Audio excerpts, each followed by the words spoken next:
У эфіры Белсату размова, з вами Віталь Цыганкоў. Ці могуць супрацоўнікі ўнутраных справаў не выконваць злачынны загад альбо нават загад, які яны лічаць несправядлівым? Які ўвогуле сёння настроі ў сілавікоў? Пра гэта і іншае мы гаворым з нашым сённяшнім госцем. Гэта былы следчы, кіраўнік аналітычнага праекту «Беларусь Security Blog» Андрей Паротніка. Добрый дзень. Дзень добры. Давайте адразу з гэтага даволі такога сур'ёзнага і вельмі, скажем, неадназначнага пытання наконт таго, якія існуюць, проста заканадаўчыя прыклады таго, як супрацоўнік Міністэрства ўнутраных спраў, будзем гаварыць так, можа, в якіх выпадках і пры якіх абставінах ён мае права не выконваць нейкі загад начальства. Калі гэты загад відавочна супярэчыць заканадаўству, ёсць не законным, то супрацоўнік і, у прынцыпе, вайсковаслужбовец мае права адмовіцца ад выканання такога загаду, але, безумоўна, трэба неяк абазначыць сваю пазіцыю і патлумачыць, чаму. Трэба аргументаваць яе. То бок гэта не проста так, што ты прыходзіш і кажаш, што я лічу ваш загад незаконным і не буду яго выконваць, бо калі падыходзіць так спрошана да сітуацыі, то, безумоўна, гэта прывядзе да дэзарганізацыі ўсёй сістэмы. Таму, калі чалавек мае адпаведную падрыхтоўку юрыдычную, для яго, у прынцыпе, няма праблемаў дзеля таго, каб высветліць, наколькі той ці іншы загад ёсць законным ці незаконным. Тым больш, што вельмі часта незаконны загад, ён проста відавочны, парушае базавыя нормы і канстытуцыйнага права, і крымінальнага права, і тых міжнародных дамоваў, якія Беларусь падпісала, якія, дарэчы, вывучаюцца в вышэйшых навучальных установах, асабліва юрыдычнага профілю. Недавно читал артыкул в белорусской прессе, где теперь уже былы силовик распавядал про ситуацию 9 жніўня, калі их, доўга, скажем так, напампоўвалі псіхалагічна, рыхтавалі менавіта псіхалагічна, а потым, літаральна ў гэты дзень, ці можа за дзень да прэзідэнцкіх выбараў сказалі, хто па маральна-этычных прычынах не гатовы ўдзельнічаць тым, што будзе в тых задачах, якія мы будзем выконваць, і все зразумелі, пра што ідзе размова. І ён, гэты чалавек, адзін з усёй часткі зрабіў крок наперад, і яму нічога не было. Праз некалькі тыдняў ён звольніўся з сілавых структураў. Па-вашаму, наколькі ўвогуле часта гэта здараецца? Складана сказаць, наколькі часта, таму што сістэма вельмі закрытая, і мы не бачым, што там адбываецца ўнутры. Але, сыходзячы з той нервовай рэакцыі, якую дэманстравала МУС на пытанні адносна людзей, якія сыходзяць з сістэмы, праблема існуе, і гэта праблема, яна не малая, то бок яны не могуць яе ігнараваць. Гэта не адзін і не два чалавекі. Гэта сотні, магчыма, тысяча і болей чалавек. Але зараз дзейнічае такое правіла, дарэчы, не толькі ў МУС, і ў іншых сілавых структурах.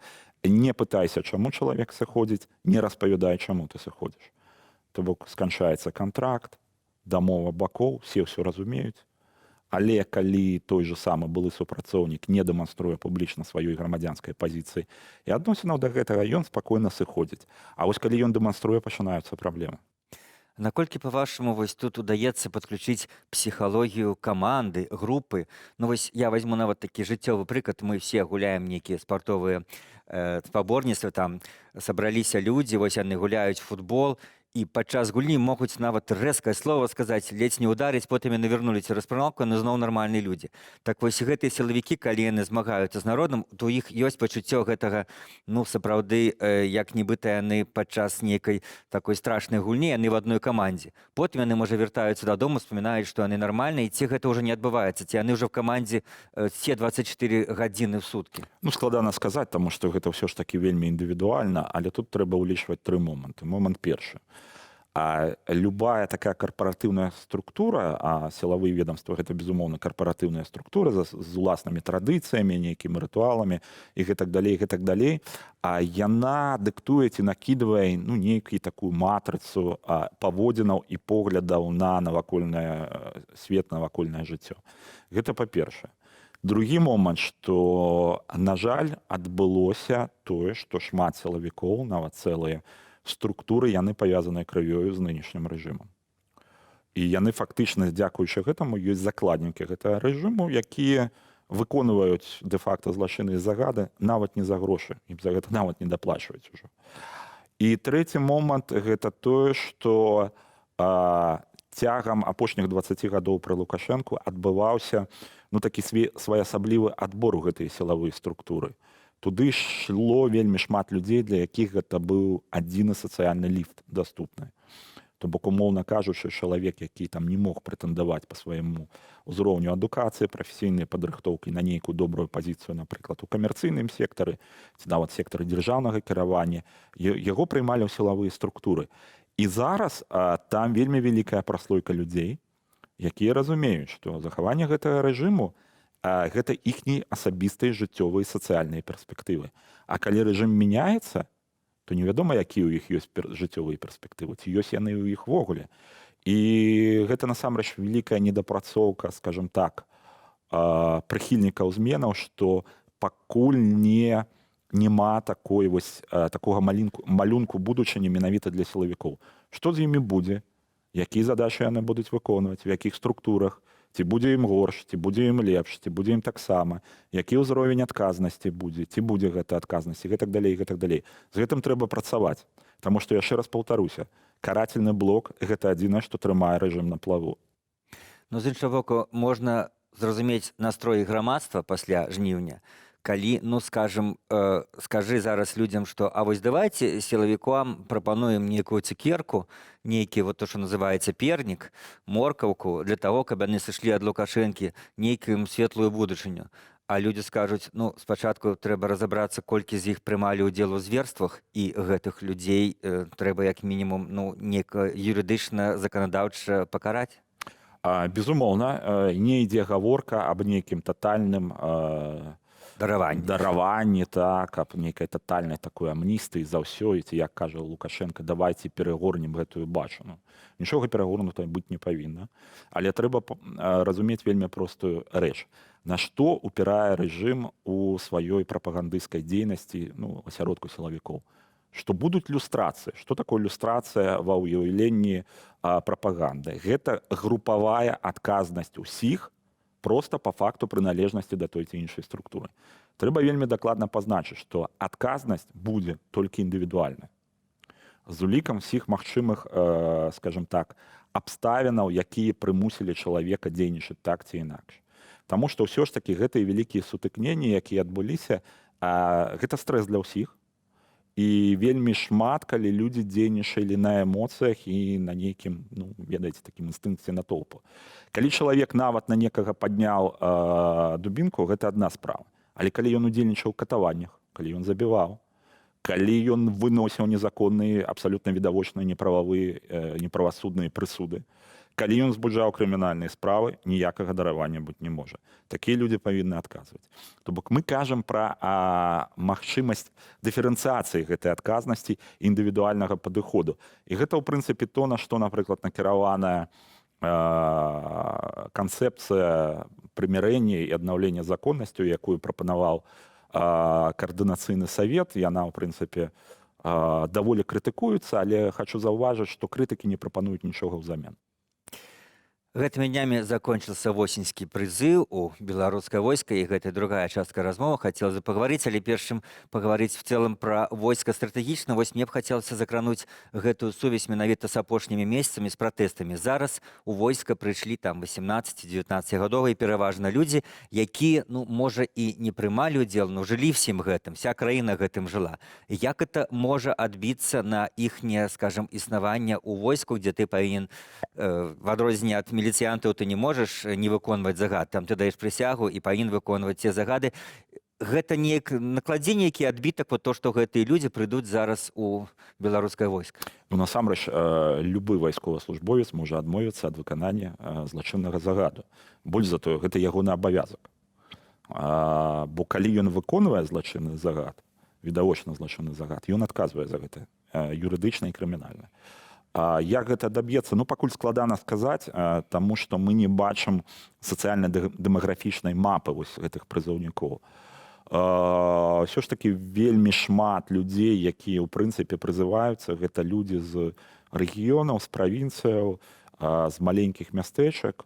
І калі мы, напрыклад, параўноўваем удзельную вагу прызыўнікоў з Менску, яна ніжэйшая, чым, напрыклад, з нейкіх іншых То рэгіёнаў. есть мінчане больш косяць, ці ў іх горшае здароўе, ці яны маюць нейкія адтэрміноўкі? Па-першае, тут лепшы ўзровень адукацыі. Адпаведна, ёсць большая верагоднасць, што ты паступіш нейкае ВНУ. Па-другое, ну, проста больш пісьменныя знаходзяць лазейкі. Я хачу заўважыць, што апошнія гады развіваецца такая кансалтынгавая галіна, як дапамога ў законным пазбеганні тэрміновай службы войску. Там юрысты працуюць, там працуюць медыкі, якія кансультуюць, як знайсці нейкія лазейкі, вось гэтыя хітрыкі, каб атрымаць, умоўна кажучы, белы білет, не служыўшы. Гэта робіцца афіцыйна за грошы, гэта рэальны законны бізнес зараз, які актыўна рэкламуецца, дарэчы, ў інтэрнэце. Таму пакуль мы не можам сказаць, як гэта адаб'ецца, але, безумоўна, прыходзяць людзі, якія лепш разумеюць сітуацыю, якія больш абазнаныя. І, ну, канешне, гэта выклік для сістэмы, безумоўна. У нейкіх, ну, скажем, можа быць, калі не наіўных, то ў нейкіх разважаннях часам людзей в сацыяльных сетках сустракаецца такая надзея, спадзяванне на войска, што ў нейкі момант менавіта войска в адрозненне ад там Міністэрства ўнутраных спраў можа, ну, умоўна скажем, то, што называецца выступіць на баку народа в самы крытычны момант, ці, ну, скажем так, хаця б застацца нейтральным, не выканаць тыя ж самыя злачынныя загады. Улічваючы всю сітуацыю апошніх тых жа 20 гадоў, ці можа войска быць адрозным ад нейкіх іншых сілавых структур, якія на сёння, як мы канстатуем, пакуль пераважна все-таки падпарадковваюцца нелегітымнаму кіраўніку дзяржавы? Забудьце пра гэта, я хочу сказаць адразу. Войска сапраўды адрознае, але адрознае ў горшы бок менавіта па якасці таго персаналу, які падбіраецца. То бок, калі мы возьмем дадзеныя уступительныя кампаніі, вышэйшыя навучальныя установы сілавых ведомстваў, то самая нізкая прэстыжнасць гэта менавіта вайсковай акадэміі, як гэта не дзіўна. Самы нізкі конкурс, збольшага афіцэрскі склад застаецца сялянска-работніцкім, збольшага гэта людзі з ніжэйшых сацыяльных стратаў, то бок людзі з маленькім дабрабытам, вельмі шмат з неполных сем'яў, вельмі шмат з беларускай правінцыі, дзе там сярэдні заробак 500-600 рублёў лічыцца добрым, а тут у яго будзе стыпендыя 300-320 рублёў, і плюс яго будуць карміць, апранаць, і ён будзе жыць у цепле і гэтак далей. Таму, на жаль, якасны склад менавіта па падбору, канешне, робяцца вялікія высілкі дзеля таго, каб за гэтыя 4 гады потым падцягнуць і адукацыйны нейкі ўзровень гэтых людзей і прафесійна, але светапогляд іх даволі абмежаваны, збольшага яны не ведаюць ніякіх моваў, акрамя расійскай, адпаведна, яны вельмі ўразлівыя перад нейкай прапагандай, ну і зноў-такі яны звязваюць сваю будучыню з гэтым рэжымам. Я хочу, каб было проста дакладнае разуменне. Зараз у лейтэнанта заробак такі самы, як у афіцыянта ў Макдональдсе, а адказнасць непараўнальна вышэйшая. І, на жаль, адбываецца так, што ідуць альбо людзі, якія па менавіта вось такіх рамантычных чынніках ідуць сілавыя структуры, то бок там для якіх гэта вось такі душэўны парыў, скажем так, але яны звычайна вельмі хутка сыходзяць, калі яны сутыкаюцца з рэальнай сітуацыяй. Альбо ідуць людзі з матывацыяй сесці на шыю падаткаплацельшчыкаў на ўсё жыццё. То бок спачатку 17 гадоў ты паступаеш в ВНУ, дзе ты атрымоўваеш заробак, які вельмі часта параўнальны з заробкам тваіх бацькоў, то бок стыпендыю, ну, як яны кажуць, грашовае ўтрыманне. А потым ты ідзеш служыць. Таму, на жаль, гэтая сістэма, яна не прадукуе людзей, не стымулюе людзей, для якіх разумення годнасці, гонару, нейкіх, ну, ведаеце, такого, нейкіх вялікіх парываў, яно з'яўляецца менавіта чыннікам. Дарэчы, гэта не толькі беларуская сітуацыя. Аналагічная сітуацыя адбываецца ва ўсіх іншых краінах.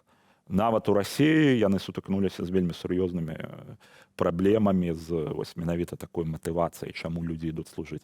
Людзі ідуць служыць дзеля грошаў. І ідуць служыць тыя людзі, якія ў цывільным жыцці пра гэтыя грошы, пра той узровень дабрабыту і пра той сацыяльны пакет могуць толькі марыць. Дзякуй. Госцем сённяшняй размовы быў эксперт у сілавых структурах Андрэй Паротнікаў. З вамі быў Віталь Цыганкоў. Заставайцеся з Белсатам.